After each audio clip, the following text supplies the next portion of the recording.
안녕하세요. 만나서 반갑습니다. 자, 이번 시간에 액체 연료의 연소부터 또 보도록 할게요. 자, 보시면 기화 연소 방식과 분무화 연소 방식 되어 있는데, 기화 연소 방식은 뭐냐면 액체 연료를 가연성 증기로 만들어 가지고 연소하는 그런 방식을 이야기합니다. 경질류의 연소에 사용된다 이렇게 되어 있고요. 자, 그 다음에 포트 액면 연소, 심지 연소 이렇게 종류로는 이야기합니다.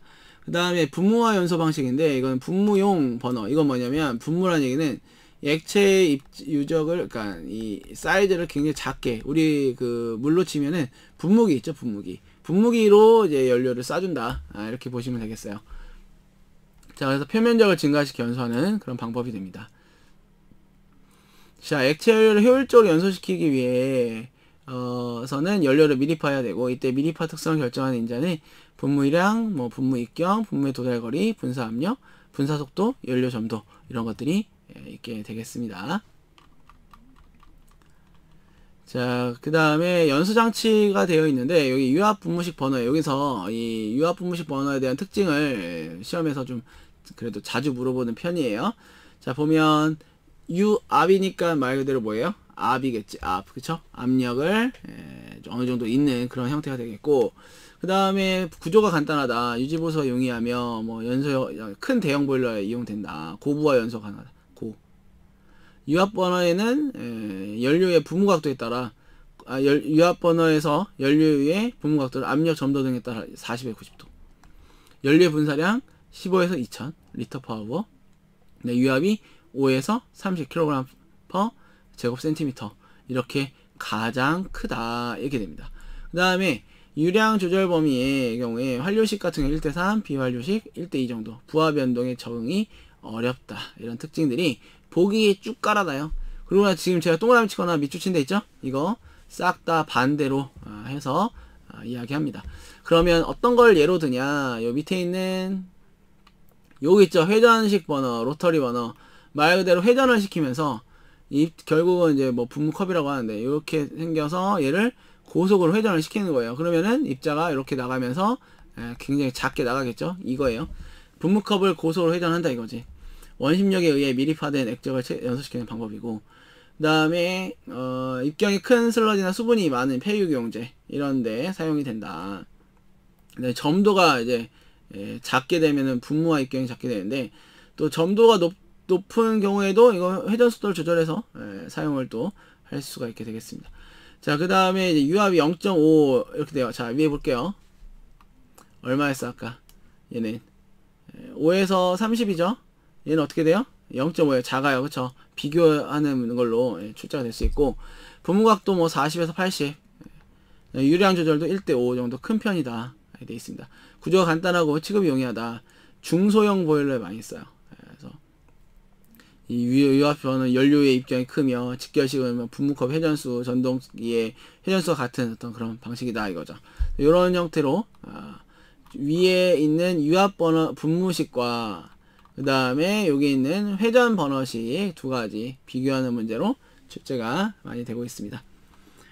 자, 그 다음에 저압 공기식 버너, 이것도 마찬가지인데요. 이 저압 고압 공기식 버너 되어 있는데, 얘네 둘도 저압과 고압을 비교하는 문제로 출제가 되고 있어요. 보면은 압에 따라서 저냐 고냐 이 개념이거든요. 고압 또는 저압에 가열된 공기를 노즐에 통과시켜 액적을 미립하여 연소시키는 그런 방식이 됩니다. 그래서 이게 이제 저압 같은 경우에는 저압 기류식이라고 하고, 그 다음에 고압 같은 경우도 고압 기류식 이렇게 해요. 저압이니까 압력이 어떻게 되겠어요? 이게 낮겠지. 0.05에서 0.2. 근데 얘는 2에서 8 또는 10 이렇게 돼요. 그 다음에 유량 조절 어떻게 돼? 1대5. 얘는 1대10이에요. 커요. 고압이 큰 겁니다. 근데 연료량, 연소량도 2에서 200. 얘는 3에서 500 또는 10에서 1200 이렇게 된대요. 그 다음에 분무각도 30에 60 이렇게 된다. 얘도 20에서 30. 좀 둘 다 이렇게 좁다라고 볼 수 있지만 얘가 더 좁죠. 이렇게 돼요. 그리고 이론 공기량 30에서 50. 그 다음에 얘는 7에서 12 정도 이렇게 됩니다. 그래서 이 저압과 고압도 내용들 잘 비교할 수 있었으면 좋겠어요.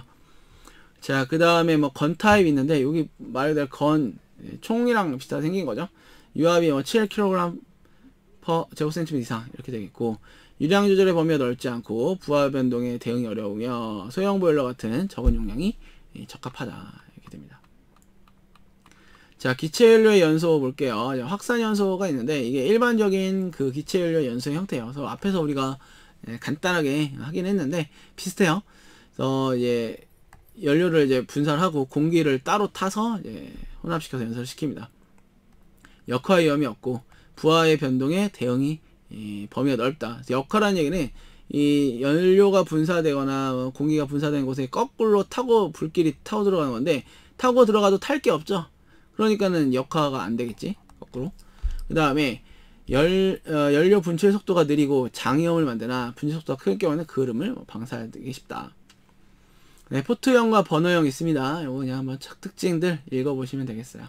예혼합 연소가 있는데 얘 같은 경우에는 미리 연료와 공기를 혼합을 시켜요. 그 혼합을 어떻게 하겠어요? 잘 탈 수 있는 그런 퍼센트로 혼합을 시켜 놓겠지. 그러고 나서 분출시키면서 점화원에 의해서 불을 붙이는 그런 내용이 되겠고, 그 다음에 이제 화염의 온도가 높고 국부가열의 위험이 없어. 뭐 연소가 되면 연소가 큰 경우에 사용 가능하다. 화염이 길이가 짧고 뭐 그름은 좀 덜 발생할 수 있습니다. 그런데 얘는 어떻게 돼요?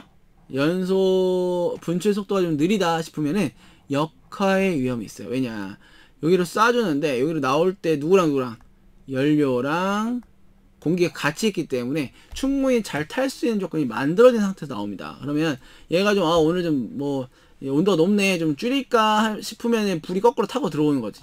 그러면서 역화 위험이 있게 됩니다. 자, 저압, 고압, 송풍 버너 이렇게 이제 되어 있어요. 여기도 읽어보시면 되겠고, 자, 부분 예온합 연소되어 있는데 얘는 이제 부분이에요. 그래서 일부는 미리 연료랑 혼합하고 나머지는 연소실에서 확산시키면서 연소시키는 그런 버너입니다. 자, 장애 현상이 있는데 저온 부식, 고온 부식, 그 다음에 클링커 이렇게 돼 있어요. 자, 보면 장애 현상의 저온 부식은 온도가 낮은 상태 150도 이하에서 응축을 했어요. 근데 황산 질산이 생긴 거야. 그러니까 이제 부식이 오겠죠. 과잉 공기를 줄여서 연소한다. 연료를 이제 전처리해서 황합량을 낮춘다. 내식 재료를 피복한다. 산노점보다 높게 유지한다. 이열 공기를 사용하거나 보온 시공을 한다. 뭐 이런 내용들이 있고요. 고온 보식은 높은 온도에서 이제 특히 높은 온도가 되면은 뭐 이런 애들이 부식을 발생한다 이거죠. 피복을 한다거나 내식성 있는 뛰어난 재료를 선정한다거나 온도를 조절하고 그다음에 침적이 되지 않게 설계를 한다. 부식성 가스 농도를 낮춘다 이렇게 되어 있습니다. 자, 그다음에 클링커 장애가 있는데요. 클링커 장애 같은 경우에는 이 화격자 여기에 눌러 붙어가지고 굳어버려가지고 이제 그 불이 안 붙는 연소가 제대로 안 되는 거잖아요. 자, 보시면 석탄재 등도가 덩어리 상태로 굳어 연소에 장애를 일으키는 현상이에요. 그래서 이런 고온일 때 이제 또 좀 이렇게 용융되는 걔네들이 왔을 때 이제 이런 현상이 생기는데, 온도의 분포가 이제 균일한 경우에는 이건 덜 생기고 연료 중 회분에 유입되어 클링커 발생을 예방할 수 있다.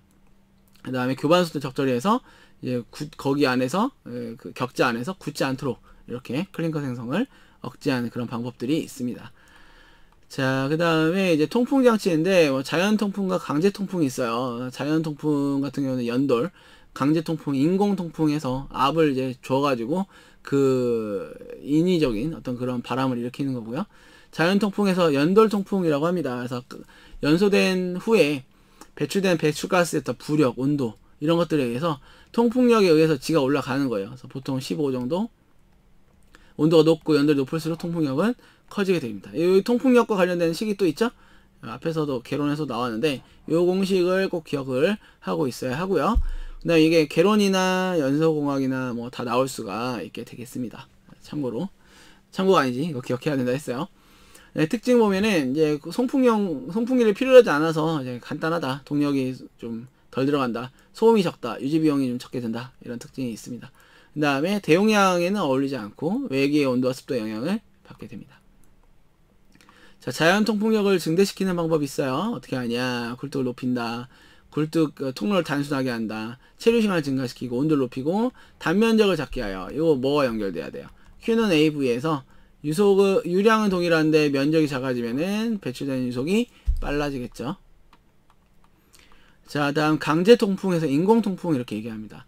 가압 통풍에서 압입 통풍 얘기하는데, 노 앞에 이제 가압 송풍기를 달아가지고 안으로 이제 통하는 통풍 방식이고, 나머지 뭐 읽어보시면 되겠습니다. 흡임 통풍, 평행 통풍 있어요. 참고로 보시면 되겠고, 여기 방식이 이제 여기 뭐 압입 보일러, 압입 송풍기 보일러, 흡입 송풍기 연돌, 흡입 송풍기 보일러 연돌, 압입 송풍기 보일러 연돌 이렇게 되어 있는데, 결국은 뒤에서 누군가가 밀어주면 그 힘에 의해서 밖으로 이제 밀려 나가는 거죠. 그거에 대한 내용이 강제 통풍 이거와 관련된 그런 내용이 되겠습니다. 자, 이번 시간 여기까지 해서 마치도록 하고요. 또 다음 시간이어서 내용 보도록 할게요. 감사합니다.